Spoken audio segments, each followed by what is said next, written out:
जी नमस्कार साथियों, आप सभी का स्वागत है हमारे इस जीनियस इंस्टीट्यूट में। आज हम लोग बायोलॉजी 11th क्लास के सबसे इम्पोर्टेंट टॉपिक जिसका नाम है ह्यूमन डाइजेस्टिव सिस्टम का इंट्रोडक्शन क्लास शुरुआत करना चाह रहे हैं। ठीक है, इससे आप लोग को ऑनलाइन क्लास के माध्यम से बहुत सारा हेल्प होगा और इसके माध्यम से आपको एक पीपीटी नोट्स भी दिया जाएगा। तो आइए हम लोग शुरू करते हैं ह्यूमन डाइजेस्टिव सिस्टम। ये आप लोग 10th में थोड़ा मोड़ा पढ़े होंगे, लेकिन आज इस सिस्टम के बारे में हम लोग बहुत विस्तार से जानेंगे, जिसका आज का टॉपिक है human digestive system. Digestive system मतलब इतना समझिए, पाचन तंत्र, यानी कि हम लोग जो भोजन ग्रहण करते हैं उसको पचाने वाला तंत्र। तंत्र मतलब एक सिस्टम, यानी कि भोजन को पचाने के लिए कौन कौन सा अंग काम करता है हमारा, कौन कौन सा ऑर्गन एक्टिव होता है भोजन को पचाने के लिए।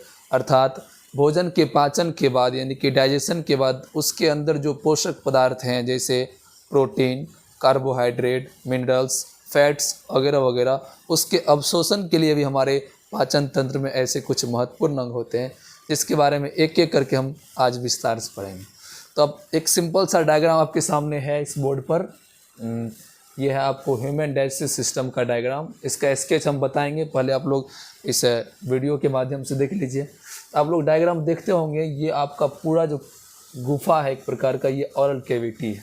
इस पूरे कैविटी को, गुफा को कहते हैं माउथ कैविटी या ऑरल कैविटी या बकल कैविटी भी कहते हैं इंग्लिश में। ठीक है, और इसमें बहुत सारे अंग आते हैं, जिसमें पहला अंग हो गया आपका टंग, दूसरा अंग हो गया सलाइवरी ग्लैंड्स। इसके अलावा इसमें टीथ भी होते हैं, टीथ भी होते हैं।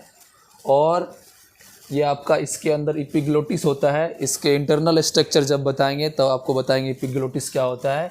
इसके अलावा फेरिंग्स भी होता है, यानी कि ये सारी संरचनाएं आपको माउथ कैविटी में आता है। किसमें? माउथ कैविटी में। ये सारा स्ट्रक्चर आपको आ जाएगा माउथ कैविटी में।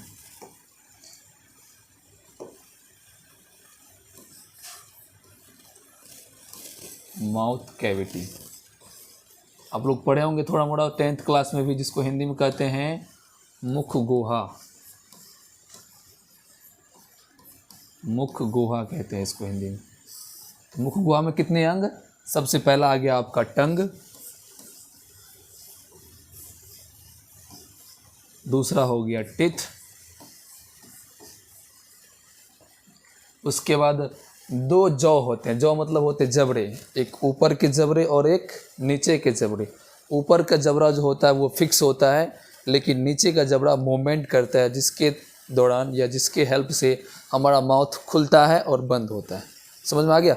ऊपर वाला जबड़ा होता है वो फिक्स होता है, उसमें कोई मूवमेंट नहीं होता है, वो मतलब वो खुलता बंद नहीं होता है। केवल हमारा निचला जबड़ा खुलता है और बंद होता है। तो दो जौ हो गए, और जौ के अंदर क्या होते हैं? दोनों जौ यानी कि दोनों जबड़े पर टीथ लगे होते हैं।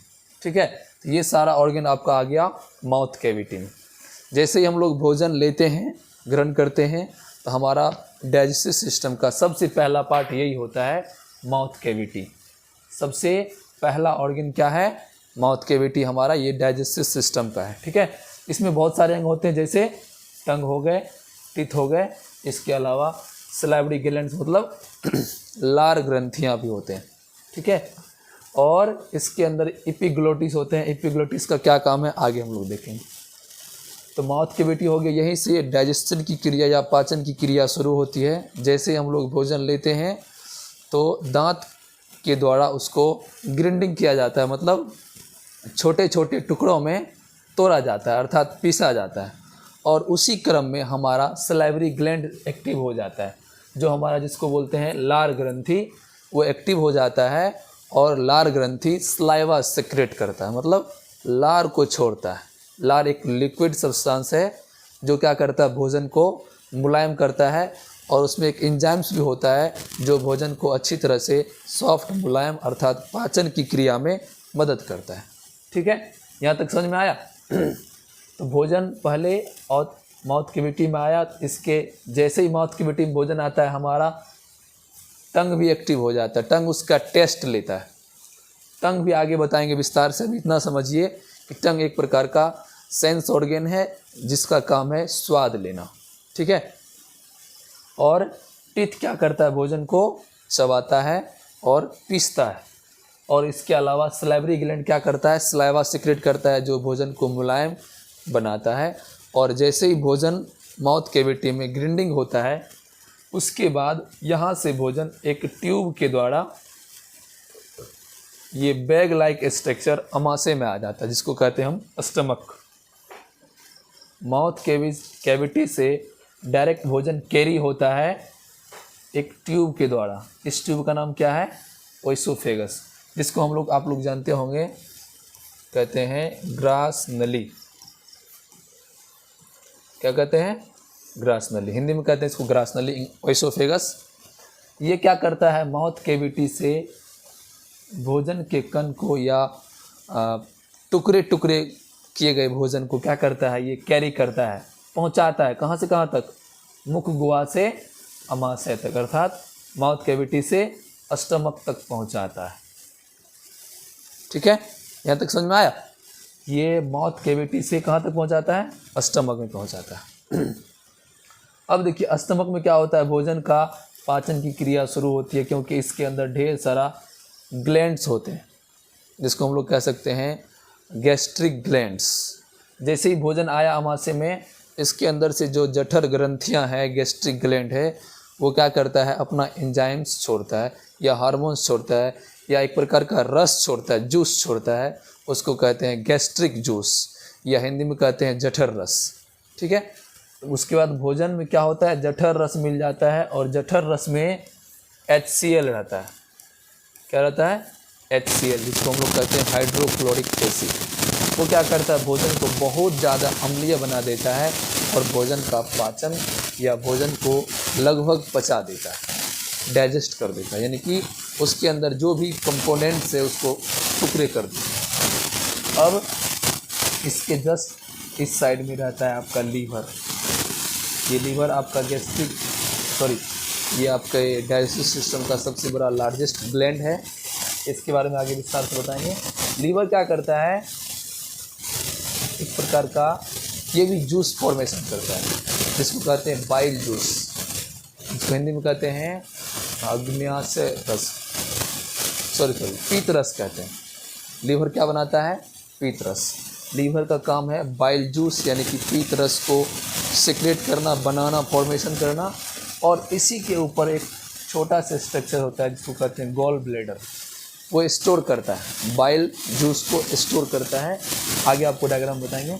और इस प्रकार से अमाशय से भोजन प्रवेश करता है कहाँ, छोटी आंत। ये आपको नेक्स्ट डायग्राम आप दिखा रहे हैं, स्पेशली आपको हम स्टमक का डायग्राम दिखाते हैं या इस का, यानी कि यहाँ से ओइसोफेगस यानी कि ग्रास नली है, यहाँ से भोजन कहाँ आया, अमाशय में आया, स्टमक में भोजन आया। ठीक है, और ये आपका हो गया लीवर, जो पाचन तंत्र का सबसे बड़ा ऑर्गन है और इसका मुख्य काम क्या है, बाइल जूस को सिक्रेट करना या फॉर्मेशन करना, बाइल जूस का निर्माण करना।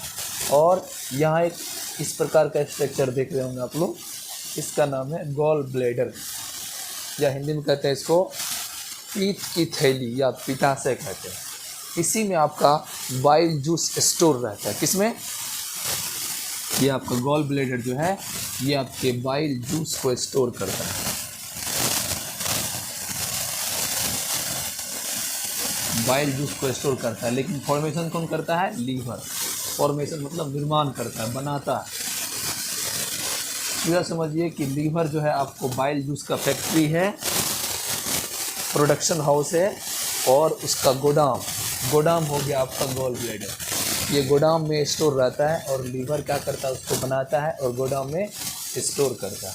ठीक है, अब देखिए यहाँ हम सब जानते हैं कि स्टमक में कौन सा एसिड रहता है, हाइड्रोक्लोरिक एसिड रहता है। अब यहाँ भोजन बहुत ज़्यादा एसिडिटी हो गया, अम्लीय हो गया, लेकिन जब भोजन अमाशय से कहाँ आएगा, छोटी आंत में आएगा। कहाँ, छोटी आंत में आएगा। तो यहाँ क्या करता है, जैसे ही भोजन यहाँ से एंट्री करता है और इसी क्रम में गॉल ब्लैडर से क्या होता है, जितना भी बाइल जूस है वो सेक्रेट हो जाता है, यानी कि वो भोजन में मिल जाता है। और आपको ये बात बता दें कि बाइल जूस जो होता है वो अल्कलाइन होता है, अर्थात क्षारीय होता है। बाइल जूस क्या होता है, क्षारीय। और अमाशय का भोजन कैसा होता है? अमाशय का भोजन हो गया आपको अम्लीय होता है। अमाशय का भोजन अम्लीय, और जैसे ही अम्लीय भोजन इस अमाशय के इस रास्ते के द्वारा निकलता है, और यहाँ क्या होता है, गॉल ब्लैडर अपना बाइल जूस को सेक्रेट कर देता है, यानी कि बाइल जूस हो गया क्षारीय और भोजन हो गया अम्लीय। हम सब जानते हैं कि जब क्षार और अम्ल की अभिक्रिया होती है वो उदासीन हो जाता है, अर्थात जब भी भोजन छोटी आंत में प्रवेश करता है तो वो उदासीन हो जाता है। क्या हो जाता है? उदासीन। अब आ गया भोजन कहाँ? छोटी आंत में आ गया। इसके बारे में विस्तार से बताएंगे आगे, फिलहाल इंट्रोडक्शन क्लास है ये।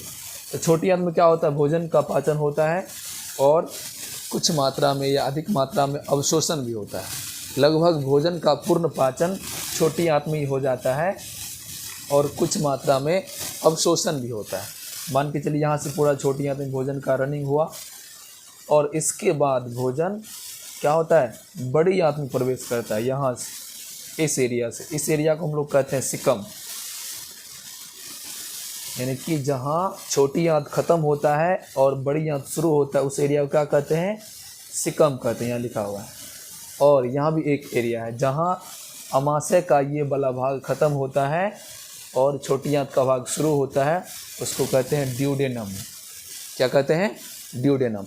कौन सा भाग को? जहाँ अमाशय खत्म हुआ और छोटी आंत शुरुआत हुआ, इस भाग को कहते हैं ड्यूडेनम। तो गॉल ब्लैडर अपना रस, अपना जूस किस एरिया में सिक्रेट करता है, छोड़ता है? वो हो गया ड्यूडेनम के एरिया में। किस एरिया में? ड्यूडेनम के एरिया में। ठीक है, यहाँ तक समझ में आया? अब देखिए, अब भोजन क्या हुआ? छोटी आंत में पूरा रनिंग किया। छोटी आंत में जितने भी कंपोनेंट्स थे, जैसे प्रोटीन, कार्बोहाइड्रेट, विटामिन, मिनरल्स वगैरह वगैरह, क्या हो गया? पूर्ण रूप से पाचन हो गया, और आंशिक रूप से यानी कि थोड़ा मोड़ा उसका अवशोषण भी हो गया।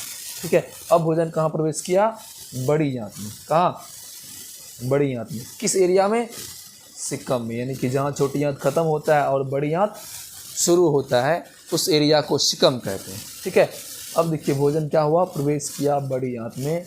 अब बड़ी आंत में भोजन का पूर्ण रूप से अवशोषण हो जाता है, यानी कि उसके अंदर जो भी पोषक पदार्थ हैं उन सभी पोषक पदार्थ का अवशोषण हो जाता है, और इस प्रकार से भोजन का आगे बढ़ता है और अवशोषण होते जाता है, आगे बढ़ते जाता है और अवशोषण होते जाता है, और अंत में भोजन के अंदर से सभी पोषक तत्वों का अवशोषित हो जाता है। उसके अंदर कोई भी पोषक पदार्थ नहीं है, अर्थात वो हमारी बॉडी के लिए वेस्ट प्रोडक्ट हो गए, यानी कि अपशिष्ट पदार्थ हो गए, उसकी हमारे शरीर में कोई आवश्यकता नहीं है। वो आपके इस एरिया में रेक्टम में स्टोर हो जाते हैं, जिसको हम हिंदी कहते हैं मलाशय, यानी कि जहाँ स्टूल स्टोर होता है। स्टूल मतलब हो जाता है आपका, स्टूल मतलब होता है वेस्ट प्रोडक्ट, यानी कि डाइजेस्टिव सिस्टम का वेस्ट प्रोडक्ट। इसको अपनी भाषा में कह सकते हैं हम, यहाँ लिखा हुआ है, क्या कह सकते हैं हम? थोड़ा शर्मा रहे हैं बोलने में, लेकिन यहाँ लिखा हुआ है, क्या कह सकते हैं। ठीक है, वो स्टोर हो जाता है कहाँ? रेक्टम में। अब रेक्टम में स्टोर हुआ, अब एक निश्चित समय आने पर वो क्या होता है? एनस के द्वारा बॉडी से बाहर निकल जाता है। ठीक है, एनस के द्वारा वेस्ट प्रोडक्ट यानी कि स्टूल के रूप में हमारे शरीर से क्या होता है? वो बाहर निकल जाता है। ठीक है, ये था आपका ह्यूमन डाइजेस्टिव सिस्टम का इंट्रोडक्शन क्लास।